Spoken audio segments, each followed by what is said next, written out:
Daha gelişlerin heyecan vermir, Nəzərin qəlbimə toxunub keçmir. Eyni sözlər, eyni bəhanələr, sanki köhnə bir film, bitib səhnələr. Sən elə bilirdin sarsılar dünyam, sən gedən o yollar artıq bir addım. Sən artıq mənim üçün nadiləşmisən, o uca zirvədən çoxdan inmisən. Yoxdur nə nifrətim, nə də bir hirsim, sən mənim mənbəsit, boş xatirəmsən.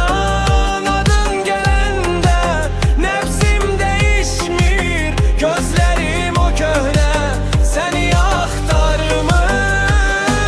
Bir vaxtlar əl çatmaz bir sirirdin sən, indi oxunmuş bir kitab kimisən. Vərəqləyib attım, tozlanır rəfdən, heç bir yerin yoxdur yeni hədəfdə.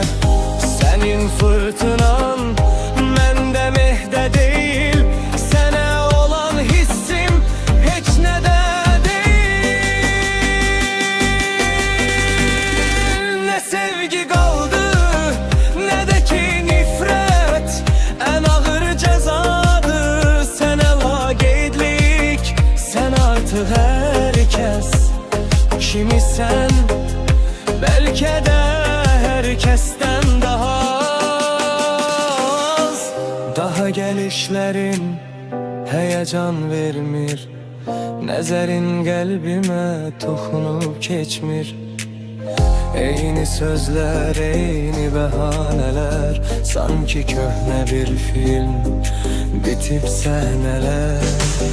Sən elə bilirdin sarsılar dünyam, sən gedən o yollar artıq bir addım. Sən artıq mənim üçün nadiləşmisən, o uca zirvədən çoxdan enmisən. Yoxdur nə nifrətim, nə də bir hirsim, sən mənim mənbəsit, boş xatirəmsən. Adın gələndə nəfsim dəyişmir, gözlərim o köhnə, səni axtarmır.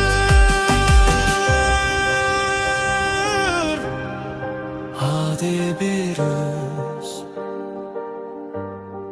adi bir səs, adiləşmisən, təbrik edirəm.